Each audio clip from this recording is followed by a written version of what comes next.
Hello everybody, I'm Lorenzo Marchessi and I'm here right at the beginning of this video we're about to watch to remind you to subscribe to my channel.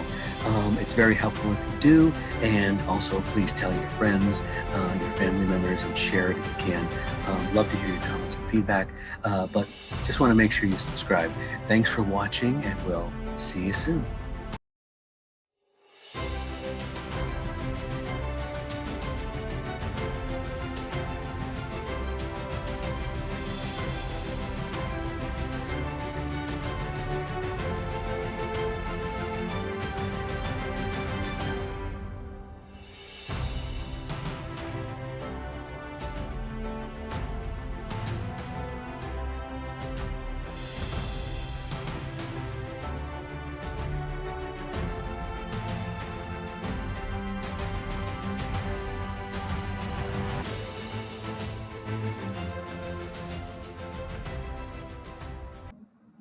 Hello everybody and welcome back to another episode of the Geek Authority show. I'm your host Lorenzo Marchessi, and this is the show where I get to interview all kinds of people, actors, writers, producers, directors, cosplayers, authors, musicians, and today I even have somebody who designs costuming. His name is Jonathan Agurcia.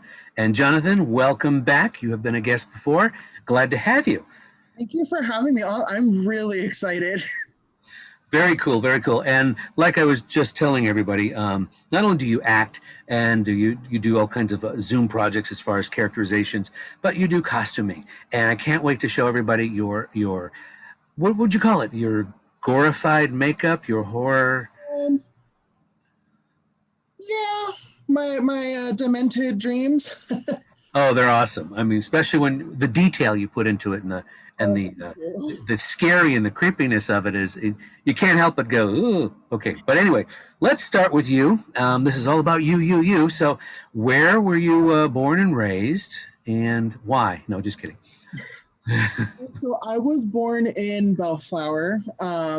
Actually, in five days, I'll be 25. So yeah, I turned 25 on the 15th. Wow, well, happy birthday. And now that I feel really old. No, just kidding. So I was born in Bellflower, and then when I was younger, so I started out in Eagle Rock. I was a couple blocks away from Occidental College. And then when I turned, oh gosh, I think like 9, 10, my family moved out to Hacienda Heights, and we've been here ever since. So yeah, it's been nice. Okay. So when did you get that the performing bug, the acting bug, the costume bug? Ooh, so they definitely all came at different stages throughout my life. Acting, I've wanted to go into acting for, oh gosh, since I was a kid. I remember watching the Disney Channel and seeing the different characters and the actors and just thinking, I want to do that. I can do that. It looks like fun. So did you do plays on stage? Did you do high school, or what did you do? So I started out in middle school. I did a show called Wicked Cindy. I played the king. That was fun. I'm surprised I actually still remember a lot of it, just because it feels like it was so long ago. So that was Jonathan, you're 25 years old. So you're 25, okay? You've got 25 more years of career ahead of you, so. Oh, at least, hopefully. Yeah. So yeah, so I started there, and then into high school, that was when I got more involved. I was also in band in middle school as well. So I kept with band through high school. I was in marching band. I played tuba. And then that was when I also decided I wanted to join choir. So I started at the bottom. I started the beginning choir. And then as I went through high school, I got to our top choir, which was a show choir. So much fun. And then I also I tried to participate in as many plays as I could. Because then it got to a point where it was a lot of performing arts, and I didn't necessarily put as much emphasis on my education. So I kind of noticed that, things started sliding a little bit down. So I really tried to balance the both of them, and eventually I did. Obviously, graduated, and then I Where'd you went go to to school? Los Altos High School. Okay. Did you Uh, pursue college or did you? so I actually went to Cal Poly Pomona, where I started out as so I was a theater major. I started out as an acting emphasis, and then that was actually where I discovered my love of sewing and costume making. So part of the curriculum there is you have to take classes that pretty much you have to take. You have to be well rounded. So they have you take different tech classes. They have you take acting classes, a little bit of everything. And so I had to take a sewing class, and that was where I actually discovered my love for sewing and costume making. Wow. And you found yourself as a creative outlet? I mean, were you Yeah. designing things that you like, things that you already known, or were you making your own original costumes? What were you doing? So I started off doing some cosplay, primarily for when I would go to like the D23 convention, because I went, especially like high school through college, I went to all of them. Oh gosh, my first year I went as Oswald, the Lucky Rabbit. And I think it was like right around when he started coming out. So not many people really got it. Um, and then after that, every time after that, I went as Hades. But it was always a different take. It was always just like a slight little touch. So the first time I went as just the original Hades. The second time I went as a little bit more of like a gothic Hades. And then the third time I went as more of like a horror Hades. Right. And you're talking about the James Woods voice character from Hercules? Yes. Okay. So if you haven't seen the animated film Hercules, James Wood plays Hades, the Lord of the Dark World, the Underworld. So okay, let's jump on that since you talked about it. So obviously, if you're going to D23 every year, for those who don't know, it's a is it annual now? Annual convention? Or is Um, it biannual? It's like every 2 years, right? yeah, it's biannual. I'm not Oh, exactly sure what they're doing with it right now, just because of everything going on. But right, the pandemic. But it used to be like every 2 years. It's usually in Anaheim. I think they had one in Florida as well, but it's generally in Anaheim. It's basically the place where they showcase basically what's coming. Plus it's a good chance to see merchandise and things like that for the in the Disney world, and that includes, of course, now Marvel and Star Wars and all the Disney classic characters and Disney new movies. Easy for me to say, as well as Disney Plus. Now, Disney Plus has been the platform that's launched a lot of new projects for since we can't do go to movies anymore, that kind of thing. So obviously, you're a big Disney fan. Did you know that early on, or did you go walk into a theater and see Little Mermaid? When did it happen? so my entire family has all been huge Disney fans. So pretty much from the second I was born, I was a Disney fan. Yeah, like I think honestly, I think one of these boxes behind me has all of our old Disney VHSs. But like, yeah, we. What's a VHS? Oh, yeah, that definitely shows. Oh, the kids nowadays, do they know what a VHS is? Well, I'm going to date myself now, but I grew up with reel-to-reel tapes, cassette tapes, 8-track tapes, records. You remember the vinyl? Although records are coming back, I think. Oh But yeah. so Uh, okay, so what did you see that turned you into a Disney fan? Did you see a particular movie, or did you go to Disneyland? What was the click? for me, definitely Disneyland was or is one of those that anytime that I'm feeling down or or just anytime I want Disney, I think of Disneyland. But then also Toy Story. Toy Story was actually what I think really got me into The Disney. first one, the first one, right? Yeah, and I loved all the sequels. They really did some good storytelling because you're always worried about, the sequel. Is it going to be as good or more? And by three, I was ready to. Do you remember when they're going into the Oh the my god, furnace I was and they're all holding hands? I I, got so mad. I'm like, if they kill these characters, I'm never going to another Disney movie again. And but anyway, that's good storytelling. So, in terms of the Disney aspect, did you feel like cosplay is like an expression of that? And why always Hades? Did you have any other favorite characters? um, for me, Hades honestly was one of the most fun ones for me to do, just because since I was younger, I've always had this, I guess you could say, like no more fascination with like creepy and scary, which is Hmm. actually funny too because it was kind of almost just like a switch. I used to be a really big crybaby. Um, Oh, I was definitely one of those kids when I was like 4 or 5. When I used to hide behind the couch when I was scared. I think So we all did at some point. Um, but I do know there was a Maleficent, I believe, in your future, right? yes, And she sang and she danced, if I remember. she slayed. Absolutely. Okay, what we're talking about is he did a video. I think it was for a festival, right, or something. So it was the first ever lip sync battle that Force of Nature did. Okay, and if you watch the show that we did 3-part series on Disney, you can see a clip of it, and you can see him in his full Maleficent garb.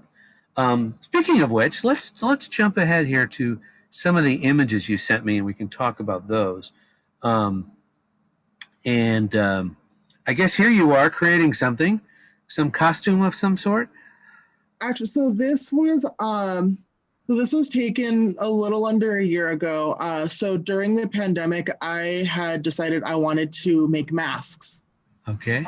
I really wanted to just try and get out as many as I could. So yeah, that's me and in the process of trying to just get as many as I could done. And how many did you make? And how many did you end up giving out? Oh gosh. Um, I know it's somewhere in the hundreds. I This, wish I this is had. just because you wanted to give back to the community and help others, right? Yeah. At one point, yeah, I had started with. At one point I had started, or when I first started making them, I was using pretty much any and all scrap fabric I had, and then that was when things kind of started to get a little rough, just because then at that point in time, cotton fabric, which is primarily what's used for masks, was actually becoming pretty hard to find. And if you found it, depending on where you were, it wasn't always cheap. Okay. So that was kind of where I was like, okay, I can't afford to keep making as many as I can and get them out. So yeah, unfortunately, that was when I kind of started to have to, uh, ooh, so this was actually one of the first costumes I ever designed. This was for Cal Poly Pomona's production of This Is Our Youth. So that play takes place in the 80s. Funny thing is, I actually had to fight to have this costume done. Fight who? So it was with the director. So pretty much the play takes place in the 80s, like I think it's early spring in New York City. So one of the arguments that we had back and forth was temperature. So he was saying that that girls would not go out in essentially dressed like that in March at nighttime. And so what I actually ended up doing is I looked up, I tried doing as much research as I could. I looked up the weather during March in the 80s. And Okay. at our production meeting, I was like, this is the weather in March, in the 80s in New York. I've seen girls dressed like this now in the 60s. I think it'll be fine. And he was actually pretty impressed with the fact that I went to that length to show that this was fine. Right. Very good. Very nice. What's this? So this is from the same show. This is one of the other characters. Since it was 80s and the character was essentially more of like a slob, the director told me he wanted a very relaxed look, a very something that you would see that, or something you could see in the 80s, but something that you could also see now. So I when I went looking through the costume storage at Cal Poly, I was like, this is perfect, and he absolutely loved it. I was so excited. So you did, how many costumes did you do for the show? Everybody's? Yeah. So this one, thankfully, it was only 3 actors. They each needed 2 costume changes, I believe. So it was a fairly easy show, but it was so much fun to do, and that was I loved it. Uh-oh. So this is from almost around when I first started at Disney. So I started in 2015. Doing balloons is one of my favorite things. Why is that? For me, it was fun just because you always got to see the look of excitement on someone's face, whether it was they were buying a balloon, they were walking by the balloons, they wanted to take a picture with the balloon, no matter what it was. And for me, that was one of the most magical things, was to be able to put a smile on a guest's face, or knowing that, even though it's a small little thing, it's something that, could have made their vacation, that could have given them a great time. And how many times did the adults or young adults do the joke of, flying away or getting lifted up, or how do you stay on ground? I think I got that at least 3 to 4 times a shift. Honestly, Okay. Who's this young guy? Who's this 10-year-old here? Baby John. Baby John. And okay, let's tell everybody, obviously you worked and still work at Disneyland, correct? Yes. So when did you start? What year? Well, I started in 2015. I started March of 2015. Okay. And how was, if you don't mind me asking, how was the alert of the pandemic as far as the company goes? Did they send out a general memo? Did your supervisors just come out and talk to you, or you just got an email? How did it happen? So we were actually told by, it went 2 different ways. So a lot of people found out while they were working. Supervisors and management walked around and let everyone that was working know. And then others actually found out through the news. Oh, okay. Yeah, that was kind of an interesting one. And then they would come in, or they would come in and ask, or they would ask, we would all just ask each other, like, is this true? Is it really going to happen? And at first it was like, we all thought, oh, it's going to be 2 weeks. It's fine. Like, we'll be okay. It's like a mini, spring break. And yeah, now here we are. Now we're just like, okay, can we open soon? Are we going back to work anytime soon? Yeah, and again, to talk about the other show, to plug my other show, Talk About, where we talked about Disneyland. The show itself got very sentimental. You yourself got, everybody got emotional about it. So it's something you guys should check out, because, I don't know if I am. I don't think I am anymore a season pass holder. I think they've got rid of that. But we'll talk about more of that later too. I've never gotten to stay here. Wink, wink, wink, wink. This was honestly super exciting. I remember. One of the nice things about working for Disney is you get different cast perks. So this was one of the different perks that we had during the anniversaries. We had the opportunity to take a tour of the apartment. And I remember walking in and I was shaking. I was so excited. It was so cool. Right, and what we're talking about, this is the apartment above the firehouse, and on Disneyland's property, in the park, where the king himself, Mr. Walt Disney, used to stay quite often, actually, before he passed away. When it was open, before it was open, while it was under construction. So this is a real. I mean, you didn't get to stay in it. You just kind of got a tour, right? Yeah, no, we just got a tour. So I think it was like 15-minute intervals. They had I think it was 10 people at a time. They got to go up. You would take a couple quick pictures throughout the apartment, and then it was done. Wow, very cool. All right, what do we got here? Oh, so this is This is the first rush that Force of Nature did during the pandemic. This was our first ever Zoom rush called Rushing in Place. So the premise of our piece was it was quarantine or Pride during quarantine. So me, Heidi, and Mel, we're all in the same campaign for, oh God, what is it? World of Warcraft, I believe it was. So the World of Warcraft or League of Legends, I don't remember. Okay. And so Heidi and Mel had never met in person, but Heidi actually had a crush on Mel. So essentially, it was me playing matchmaker while we're all quarantined and like us all meeting together socially distanced. Yes, with toilet paper in hand. It was currency back during that time. Okay. Now, are you a postal worker here, a police officer? What are you? So this was telenovela back 2018, 2019. I think it was 2019. So I played Officer Bob Jones. I actually still do play him. We did a web series over the last year. I know there's things planned for it. I don't know how much I can say, so I'll leave it at that. But Okay. Go to Force of Nature's website. yeah, Okay. that was an absolutely fun character to play, though. I love Officer Bob. Now This, I got a frozen feel here. Is that what I'm getting here? yes. So this was the Disney Rush back in, I think it was 2018.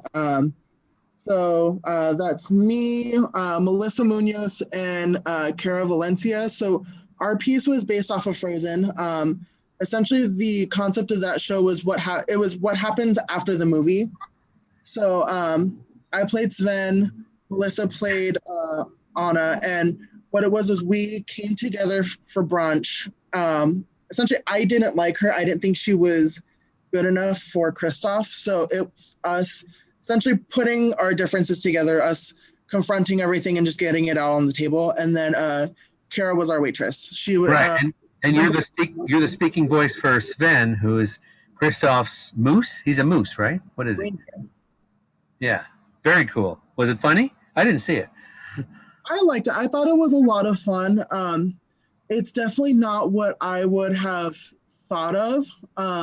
Just because, with Disney, like everyone's friends, you don't see a lot of Negativity. a lot of that, yeah, that dynamic or that exactly that negativity. So I thought the playwright Jonathan Josephson, he did an amazing job with it, and we had so much fun doing it. Very cool. Ooh, I'm scared. So this is I think this is actually one of my absolute favorite pieces I've done. So this was oh gosh, words are a thing. Fallen Saints Dark. So what we did was it was a concept piece. The whole concept was fears. What are you scared of throughout your life? So we started from little birth to death, and it Wow. was a very intense and dark show. Who is everybody from left to right, starting at the top? So there's me, there's Anne Arreguin, Gloria Galvan, Danielle Swanson, Brian Larios, and Walter Cartman. Very cool. And by the way, I got the chance to interview Anne and Brian on 2 other shows. So check those out as well. Okay, now, folks, get ready. Get ready. This is one of my favorite pictures of you, and I told you this before. It looks like Tim Burton drew this, and you made it come to life. Thank you. Yeah, so this was Halloween. I think it was 2018. Yeah, it was Halloween 2018. I had just finished doing a production of Shakespeare's Twelfth Night. I had finished costume designing it, and I stumbled on this shirt while I was designing, and I was like, "Ooh, Halloween's right around the corner. I need to do something with this." So, what's funny is I took a lot of different inspiration from different things. So, the shirt, I was like, I want to do something with it, and The neck piece is actually inspired by Pennywise, the newer Pennywise. And then the makeup is actually inspired by a group of haunt sliders called the Decay Brigade, because they do a lot of like black and white makeup, and they have a lot of like different symbolism like around their eyes and on their face. So one thing I loved that I was able to take so much inspiration from different things, and it came out so beautifully. And what's actually is this was shot in the prop storage underneath the main stage at Cal Poly Pomona. Wow. Yeah, it looks like they cut you out of the movie, Nightmare Before Christmas, as one of those creepy characters in the city or in his town, Halloween Town. That's it. Okay, you want to invite this guy over for dinner? I don't. This is Baby John. This is right around when I first started scare acting. I think it was 2015. There was a convention called Scare LA, and what they wanted to do is they wanted to start having their own original content. So they had done an original maze. It was called Blood Iron Legend of the Iron Witch. And so I was one of the minions in it, and it was so much fun. And I've never heard that term. There is such a term called scare acting, and what is it? What is it exactly? So scare acting is pretty much it's I guess the easiest way to describe is any like the actors that you see at like Universal, Not Scary Farm, Fright Fest. So they're all considered scare actors. It's pretty much it. It's just the actors that are like in mazes or like haunted attractions. Right. So you mean the physical, real, in person kind of thing, Mm-hmm. Okay. All right. Oh, hello. Ooh, this is probably also another one of the more fun shows that I did. Sadly, this company doesn't exist anymore, but I worked with an extreme haunt company called Hurting, and this was the first ever show I did with them, and the show essentially was based on serial killers. So the participant would come to this house, and they would do a ritual, and the ritual would bring back these different spirits that inhabited the house and that haunted the house. And so as you went through different scenes that were inspired by serial killers. So any guesses I'm inspired by? Who is it? So I'm actually inspired by John Wayne Gacy. So this scene was Pogo the Clown. Wow. Okay. Yeah, that was a fun one. I didn't know Santa had intestines. What are you doing? Oh God, this was one of the Christmas rushes a few years ago. So our piece was Krampus and Santa were an item. They were on again, off again. So clearly they're off again here, right? Yes. So what happened was Jesus himself came and had an intervention between the two of us. And this is one of the props that we had garland. And so the writer Tosca Minoto, she incorporated it so it was great, because I think I remember telling her we got to tell the writer, garland. We got to tell the writer like if we wanted anything in particular, and I was like, I don't know, let's make it fun. Like if we can add a fight scene, let's add a fight scene. And so so that was just Anne ripping up my intestines. Okay, it looks like you got some damage here. Yes. So this was from my first year at 17th Door. I still scare there now. Pandemic permitting. What's 17th Door again? What is that? So the 17th Door is an extreme haunt experience. The story of it follows this girl, Paula. It started off 6 years ago, 7 years ago. She had just graduated high school and she was going to college. The experience itself every year always deals with different topics. Where is this? Where does it happen? It's in Fullerton. Fullerton. Okay. So it's an annual Halloween kind of thing? Yes, it's one of those experiences where you have to sign a waiver. Oh, so if you have a heart attack in the middle of it, you can't sue him. Yeah. Okay. I'm not going.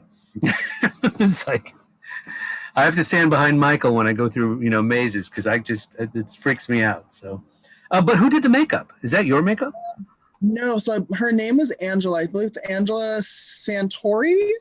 Um, Okay. she was a makeup artist at 17th Store for a few years, and now she's moved on to other places. I think last year she did makeup for a haunted hayride.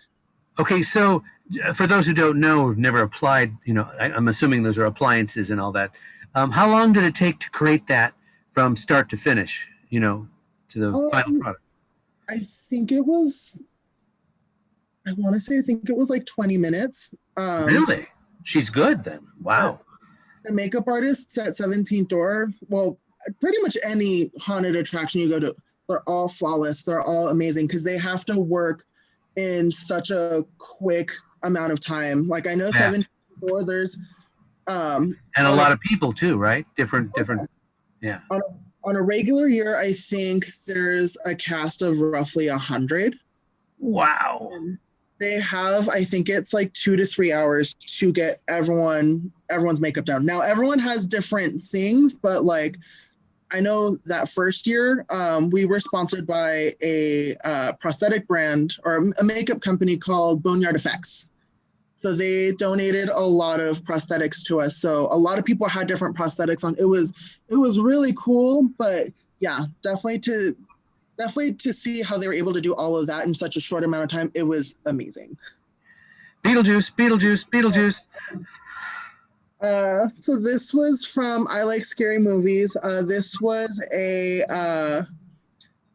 interactive Instagram museum that opened in 2019. Oh, I loved working there so much. It was so much fun. So you're what is it? People come into, is this a photograph or people coming into the room and you're frozen and then you start moving, or what am I looking at? Is this an exhibit or a? It was an art exhibit. So what was cool was there was an opening right where I am. So you pretty much get in, you kneel, and then it gives the illusion that that you're the magician's assistant. Okay. Okay. But all right, because obviously you're a male on the right, but those kind of look like female legs there, and I'm like, okay, that's part of the gag. Exactly. Okay. Oh, now you told me you're wearing contacts here, right? Yes. So this was my second year with Scare LA. Instead of doing a maze, they decided to do a scare zone called Scarywood. And so I designed the entire thing. I think like Robin Hood, Scarywood? Okay. I forgot what it was based on. I think it was because the section I was in like it was supposed to be like a forest. Right. Can you see? What's your vision like with those on? Oh, picture a room full of fog. That's honestly the easiest way to describe it. Like a really smoky room. Right, and you're in the darker room, right? It's not well lit. So how did you have to move around a lot? Yeah, so actually, it's not shown, but I was actually also wearing 8-inch platform boots with that. Wow. 8 inches. One of my favorite things, I will never forget it, was I actually chased someone throughout the entire LA Convention Center because they were really scared. So I don't know. It's just a natural instinct in me when I'm scaring. If you get scared, now there's a difference. There's a difference of when you know when to keep going and when to stop. Right. So if I know you're scared but you're having a good time, that adds fuel to my fire. I'm gonna keep going. So I'm curious, what's your cue? How do you know the difference? When is somebody like going to die of a heart attack, and one is somebody like, I just got to get out of here because I'm creeped out, kind of thing? How do you tell? Um, there's different bodily reactions that they'll have, but also you can see it in their face and just how they're acting. Um, there's a lot of people, definitely a lot of people, you'll stop when, how do I say it? So a lot of people will get violent. That's Oh, yeah, that's I've heard horror stories about the Halloween Horror Nights at Universal, where oh yeah, people jump out at people and did it smack the actor, or beat the bleepity bleep out of people. yeah. But it's a So reaction. It's not because they came there to do that. It's just how they reacted. So a lot of people, yeah. There's that. Just sometimes you can see the genuine fear in their eyes, or just that they're just not having a good time. And at that point, or just they're just genuinely scared. And usually that, at least for me, that's when I know to stop. so you instinctually kind of turn off the scare part and walk away or move away. Is that what you do? Much, yeah. But like if they're screaming but they're laughing, or they're smiling or whatever, then you kind of know. If it feels appropriate, then you keep going. So with that person that I actually chased, it's just they were having fun. They were having a great time. A bad day at work here? Is that what this is? Also a little bit. Um, there is a group called, they're called Story Films. Essentially what they do is they're different photo meetups. So it's different models and photographers just gather in one area and just start taking photos. So this was taken roughly a year ago, and it was a Valentine's theme. So the character that I came up with was it was a zombie. It was a zombie. So the backstory of the zombie was their significant other had broken up with them right before they got bit. So as revenge, they went and found their ex significant other and stole their heart. So you can't really see it all too much because it's like buried in my hands. I can see at the top. I actually am holding a heart. Oh, okay. Let's zoom in here. Yeah, Oh you can yeah, right yeah. at the top. Um, oh, that Yummy. that was so much fun. It was cold though, because the blood that we had used, the blood that the makeup artist had used, it didn't necessarily fully dry, and it was, I think it was like it was in the probably like high 50s to low 60s when we did this. So yeah, just the blood. Oh man, it was freezing, but it was so much fun. Okay. So this was the bereaved. Um, this was done 2018, I believe. So So this is a play, right? This is that. this was an immersive comedy written by Andy Schultz. Um, Pretty much the basis of it was everyone was invited to a funeral to mourn the loss of a billionaire, and at that point, just all different kinds of hilarity and shenanigans ensue. So I actually played the widow's gay best friend. Um, and so what was great about this was, so it was me and Raditha Deason. Raditha played the widow. We actually, oh, we actually got to have our phones on us the entire time, and we would be live posting about it. We would just take all kinds of selfies. I actually would go onto my Snapchat and I would record part of the show and put it on my Snapchat story.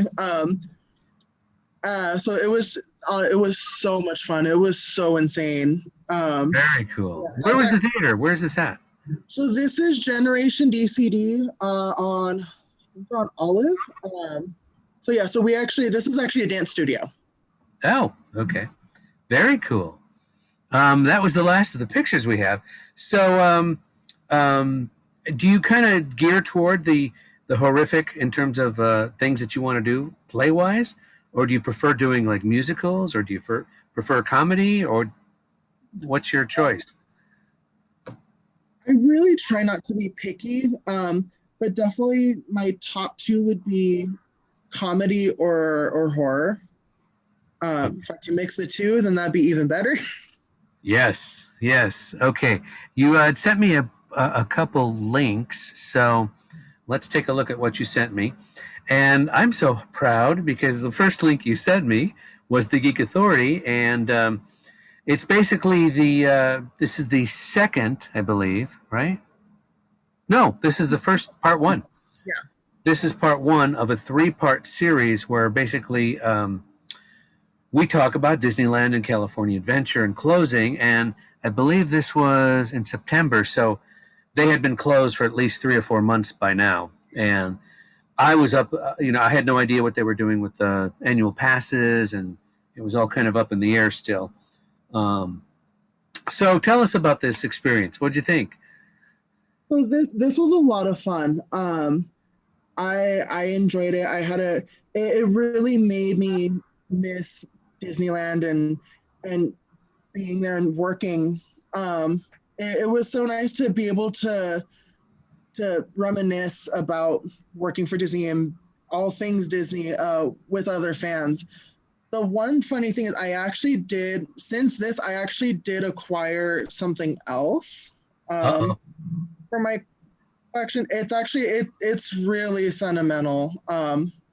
Hopefully I can hold on to it for the rest of my life. Are you I going to actually, show us or tell us? What is it? so I actually can't show you because we have it packed up. It's actually a Bibbidi Bobbidi Boutique costume. Oh, It was my mom's. really? I'm gonna try not to get like I'm gonna try not to get emotional about it, but so my mom worked for the company for I think this would have been 9 years. And in October she actually passed away from cancer. Oh, so sorry. Thank you. But one of the things that we held on because she loved her job absolutely 100%. She was always so happy, so excited to go, and she would always have a smile on her face. So when she passed, we still had her costume, and well, Disney hasn't told us anything about what to do with it, so we still have it. What exactly did she do? So she worked in the Bippity Boppity Boutique. She was a fairy godmother in training. So she did the princess transformations. Aw, how cool is that? Well, the other Oh, cool thing also was literally like I think a month before the park shut down, my sister also got hired to work with my mom at the boutique. She was actually the first second generation in all of the boutique's history. They were the first, I believe they were the first mother-daughter team. wow. So that's Wow. really cool that it was that they were able to do that. And That is so cool. I think they actually even worked a couple shifts together. It was really cool. It was great. I know my sister cherishes that forever. And there you are. Oh yeah, I So, just saw my grandma. Just saw my grandma walk by. yeah. If you will watch long enough too, you'll see his little puppy. Oh, he's not that little anymore. Okay. So about this experience, I'm trying to find us. That's me. So who else was here? Let's pause this. So we have Heather. Heather had a lot of memorabilia. Who else do we got here? Michael. Yeah, so Mike and Rudy, and Mike's glorious Funko Pop collection. Oh man, Oh, it it's huge. Yeah. honestly that what you see doesn't do it justice. It is glorious. You've actually physically seen it in his house? Yes, I've been in that room, and it honestly you could make several thrones out of how many Funko Pops he has. He has so many. It's so cool. Wow. Plus the two of them have some quite memorabilia kind of collections of old. I think there was a lamp he showed us, and all kinds of, Yeah, really cool stuff. yeah, Um, Heather is a big Ahsoka fan, so she had Ahsoka, and she had what did she have? The princess, the ears and stuff. She had all the those. ears. I Yeah, and Heather down there in the bottom left, she had the ghosts, the haunted mansion stuff. So Oh, I that was remember fun. those too. When those first came out, I remember they were pretty hard to find. A I got lot. it. I have them. I think they're just like right. Let me grab them. Show them again. Show them again. Show them again. There we go. Keep them steady. Do you know their names? They have names, right? Um, I know. I think it's Ezra, Phineas, and Gus. Okay. I could not tell you which ones are What's like which? who is who, but I believe that's their names. All right. And then you sent me Force of Nature. Anywhere I should go here? You want to show off? Um. Oh, I there's so many different things that I've done with Force of Nature. Well, if I go to the videos page, so there's several productions here that you're part of. We could actually, if you go back up, um, there is the telenovela web series Safety Meeting. Uh, that was a lot of fun to shoot. This one? Okay. Yeah. So this one we really tried to we wanted to keep the spirit of telenovela alive, especially just at that time with everything that was going on. It was such a negative time, so we really wanted to try and bring some happiness and some smiles. So Adam Neubauer wrote this really funny, really great first season of the telenovela web series, and yeah, and it was so much fun to bring it to life. Very cool. And this is on, again, the Force of Nature YouTube channel. Yes. Okay. And then you sent me, what did you send me? It's up here. Make this bar go away. There we go. Worst ever productions. Yes. The same as Force of Nature. On Andy brings so much creativity and love to everything that we do. So And I've interviewed Andy, so you got to check that interview out. I'm oh I there is supposed to be one other thing that was also on here. I'm gonna ask him about it. So recently we had done the 72-hour play festival. I think that was 2 weeks ago. The all of the plays were supposed to be on here. I think didn't he say about 2 weeks or more? I thought he told me, but I thought he had said it was this last weekend that they were supposed to come up. But either way, they're okay. It's called the 72-Hour Festival, and it's going to be here on the Worst Ever Productions YouTube page. Okay. Yeah, so what's it called? It was the first ever worst ever 72-hour play festival, and yeah, so he recorded all of it, and then it should be on there at some point. And here we are at your Instagram with your scary clown up here. Yes. So yes, that's my little baby Chewy. Aww. Definitely Chewy, not so. Chewy as in Chewbacca? Yes. Okay. So yeah, when we first got him, it was between Chewy and Churro, and just we all looked at him and we're like, no, it's Chewy. Okay. Well, I could sit here all day and look at your pictures. Okay. So quite a bit there. So you're a Star Wars fan too? Not as much. I really do want to start getting more into. Oh, I really do want to start getting more into Star Wars. I'm not gonna lie though. I think I might actually be more of a Star Trek fan. Do you see what he's wearing? I hope you see. Yes. He's Grogu from Star Wars. For those three people who don't know, wearing a Starfleet uniform from Star Trek. A mashup. Anyway, so tell me, if you had to give advice to somebody who's thinking about acting, maybe thinking about costume design or design in general, or likes the scary genre, what advice would you give to people? How do they get involved with these projects? what would you tell them as an actor? You know, that kind of thing. What advice? Um, but I would definitely say don't be afraid to audition. Um, don't be afraid to audition when it comes to acting. Um, always be never doubt yourself.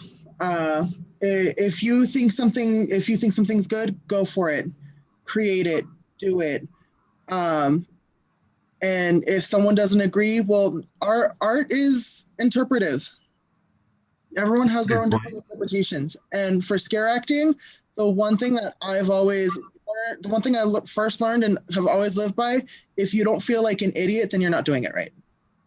If you think that you're too over the top, then you're perfect. Okay. So That's you're what. saying more is good as opposed to the less is more comment. Yes, in both acting and scare acting, you always want your director to tell you tone it down. You never want to hear. Can you bring a little more out? Can you do it a little more? You always want them to tell you to tone it down. Wow, that's actually good advice. Haven't heard that in a while. What about the costuming side? Say somebody wants to make your costumes, your or the scary ones or the Disney ones. What do you? How should someone start doing that? Oh, honestly, a lot of people get intimidated when they see a sewing machine. It's really easy. It's really easy. It's really fun.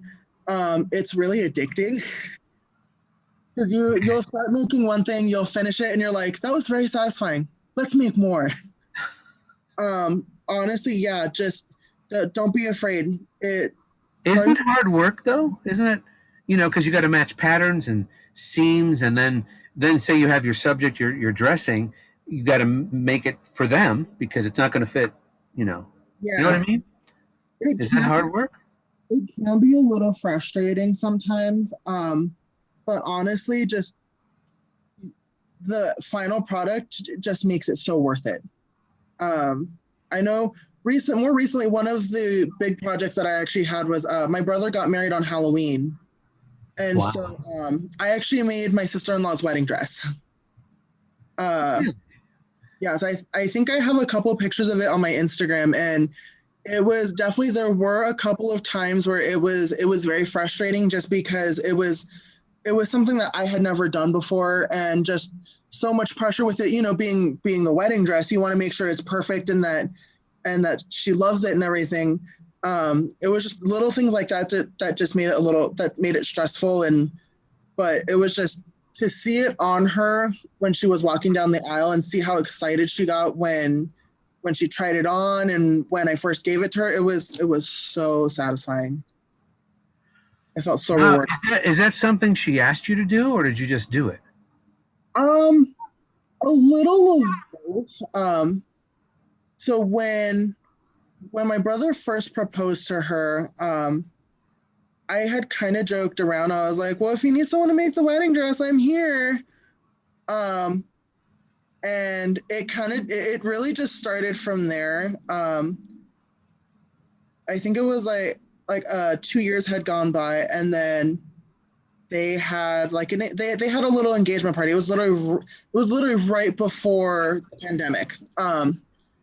And so at that point, I went up to her and I was like, Sandy, I kind of need to know now, am I making the wedding dress? And she was like, yeah, if you can, that'd be great. And so we went from there, and she pretty much told me what she had in mind, what she wanted. And so from there, I went and found the pattern, and we a couple times went to Joann's and went to downtown LA. We picked out all the fabrics, and I put it together, and she was just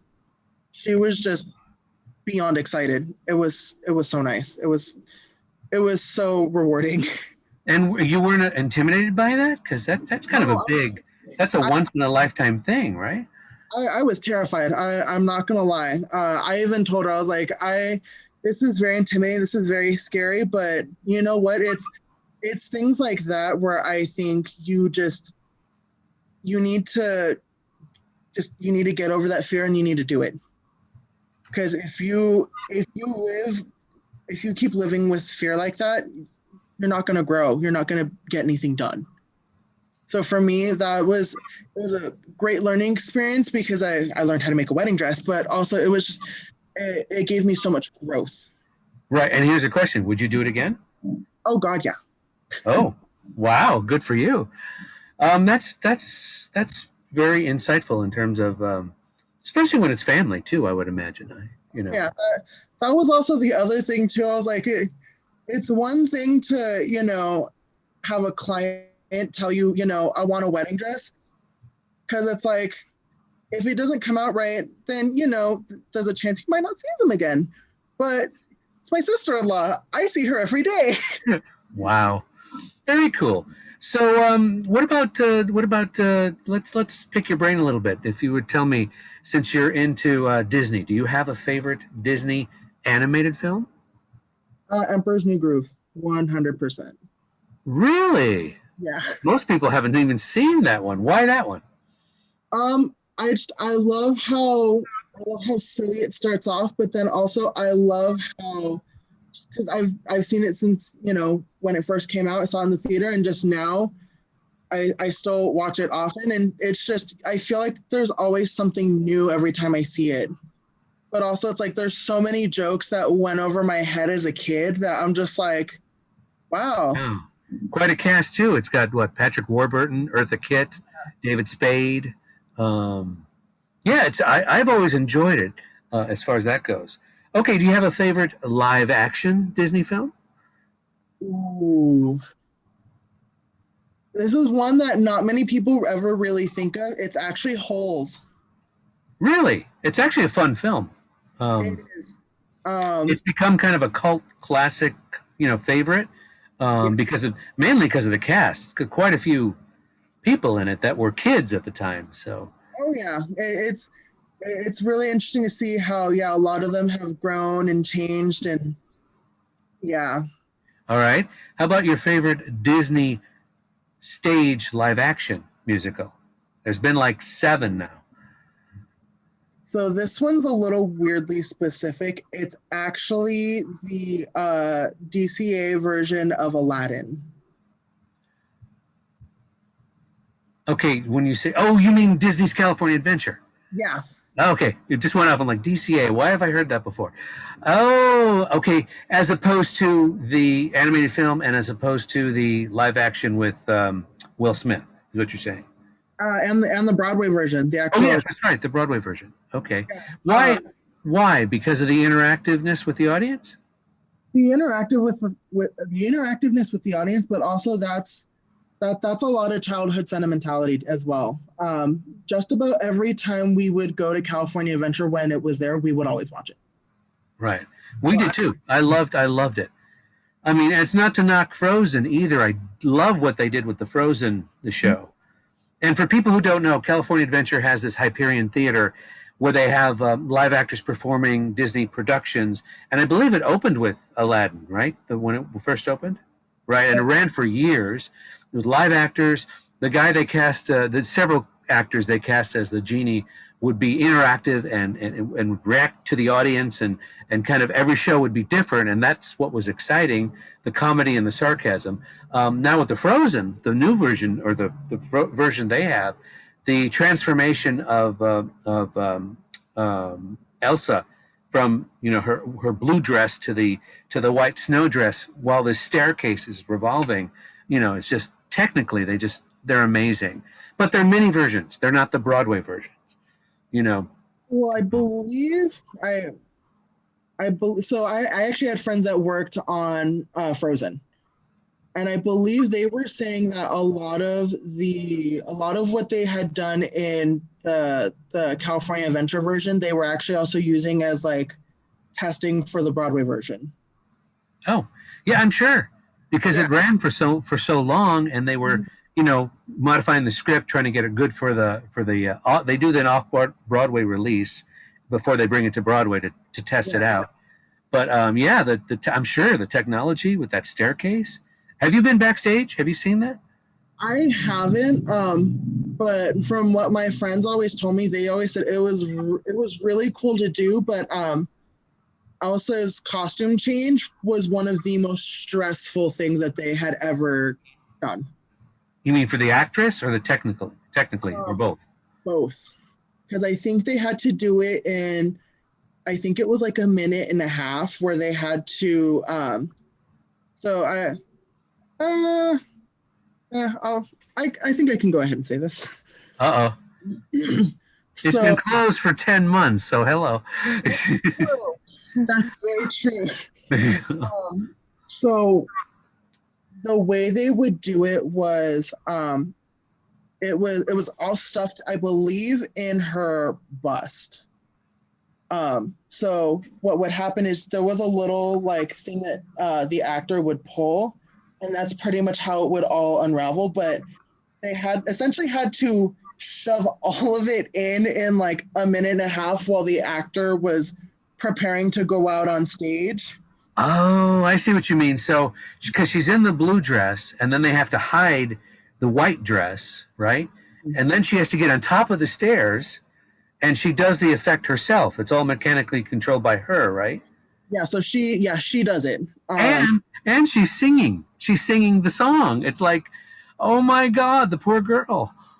Yeah, Oh, they always said that was one of the funnest costume changes, but also one of the most stressful, just because it had to be done right and perfectly every time. Otherwise, it wouldn't work. right. And if I remember correctly, it was during that the little overture or whatever that's called, that midsection of music, Mhm. just before she does that, and then the dress change. So I would imagine that's because if she gets distracted, did it ever not work? Have you ever heard a story about that? So I know there's video of it on YouTube, uh, Oh, where it was like, because also the one thing that they do with it is that they use misdirection. Because what they do is there's that one little beat right before it's supposed to happen where I think there's supposed to be ice that comes out of her hands, and the spotlight is taken off of her in that one quick second, and that's when she's supposed to do it. Um, but okay. I've definitely seen video where that happens, or where that's happened where it's dark and she's trying to do it, but like as the light comes back on, she just like is trying to work with it and realizes that the light's on. She's like, "Oh, I'm still here." I was like, wow. Well, I applaud all those actresses who made the attempt because it's obviously must have been stressful because it's live. There's a live audience. You don't get a second take, and then whatever happens, I guess you just got to mull through it. That's what live theater is all about. But anyway, yeah, those DCA shows are amazing at the Hyperion Theater. So, Yeah. have you heard what they're going to open with? Are they going to keep Frozen, or they got something new? Um, I've heard rumors that costuming friends have told me. I don't know if I can say. Give me a hint. You don't have to say it. Just give me a hint. Does it involve a little green guy from a Mandalorian series? No, just kidding. It's Um, what got I to be one of their musicals. So what? Which one? what I can say is it's gonna involve something that's gonna open back up when the park does, or that not gonna open back. It's something that's gonna open when the park opens back up. Yeah, but that doesn't tell me the subject. Well, I don't know if I can actually say it. Give me a hint. Just give me a hint. Does it involve a fairy, a pirate, a witch? It's gonna be very super, but not Oh, super. super, but not Incredibles. I'll leave it there. Okay. So they're going to do a Marvel thing? I didn't say that. Okay. Okay. They're going to go with Marvel. Because I know they've been trying to open the Marvel University for, what, a year now? Yeah, that, And that I was don't know a what's. Okay, wait a minute. You work at Disney. So have you. What's going on? Are we going to see the park? You mentioned.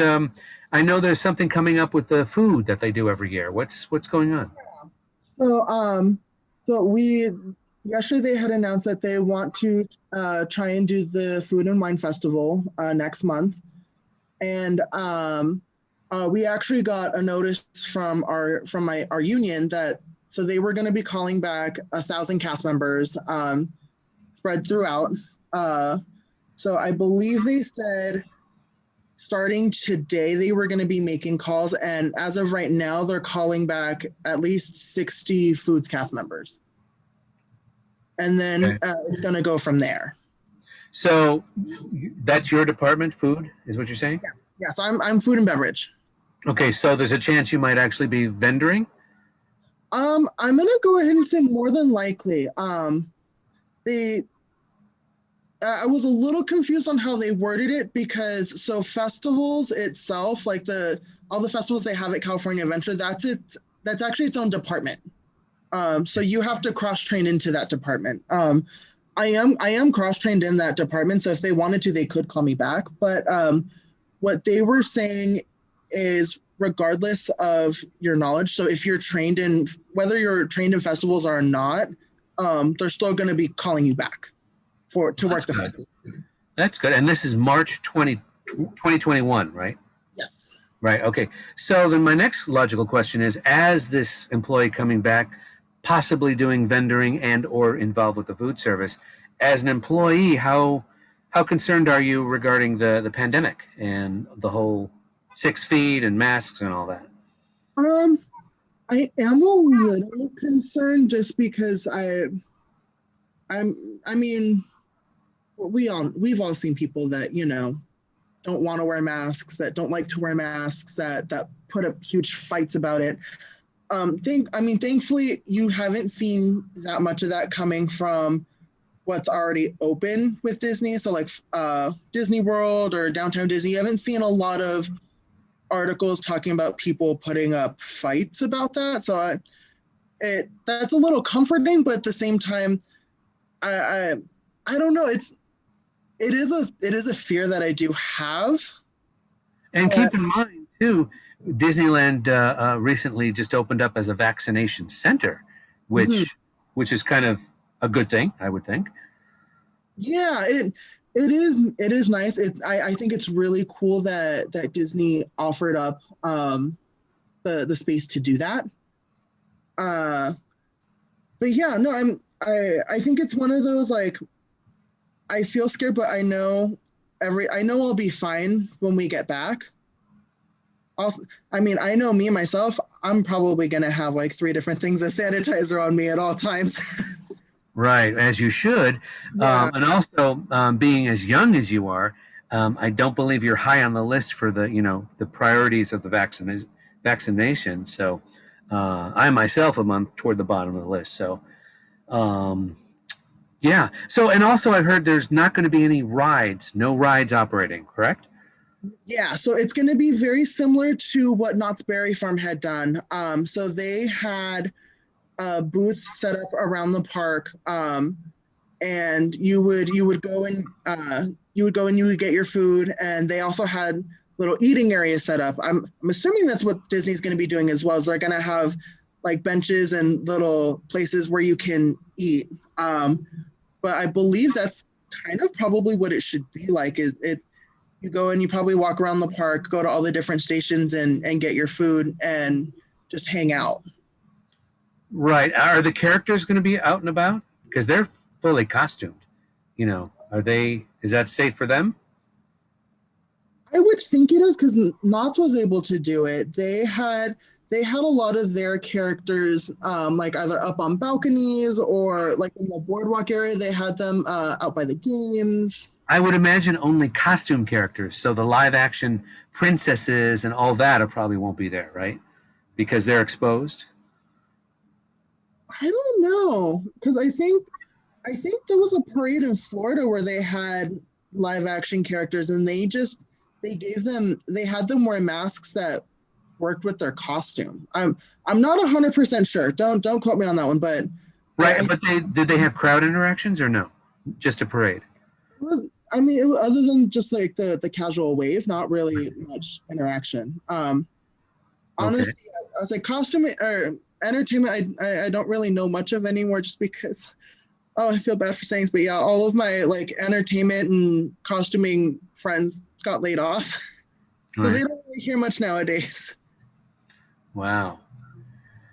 Okay. Yeah. It's just amazing how the park is closed down, and I didn't realize how much I missed it. We went at least once or twice a month, um, and with our annual passes, and it's the first year in a long time I didn't have a pass. But do you know anything about what they're going to charge? Are they going to charge like the $139 to get to do this experience, or I don't think they've said yet. I'm imagining that it's probably gonna be a decent amount. okay. Knowing Disney and how they are, um, I, I can't imagine that it's gonna be. Cheap. Yeah. Okay. And I also understand it's going to be reservations, so they're going to limit how many people are going to be there. So that's a new part of it. So it's like, you know, I'm in no hurry to go back. I would love to go back, but I would rather go back when I have the vaccine, both of them, and feel more comfortable, because the pandemic needs an 80% of the planet vaccinated for this virus to kind of, I guess, whittle away or whatever it does. But then again, we have two new versions out there, so this could be going on for a long time. Or end up being yearly vaccinations for the COVID, like we do for the influenza. So who knows? Just wear your masks, people. Wear your masks. I want to go to Disney. You do too. You want to work, right? Exactly.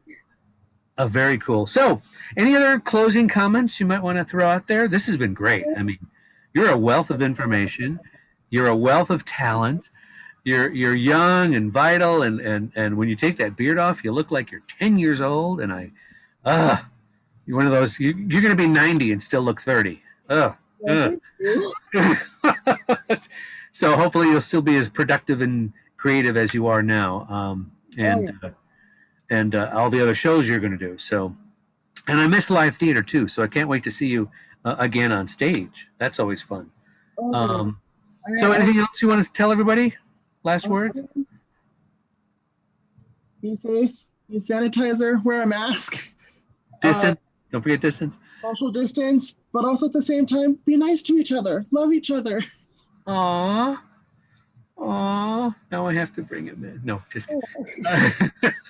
Okay. So anyway, everyone, I hope you enjoyed this show. If you find the button somewhere on the screen, that's a subscribe button. That's very important to me, vital to the channel, the Geek Authority's YouTube channel. Also click the little bell.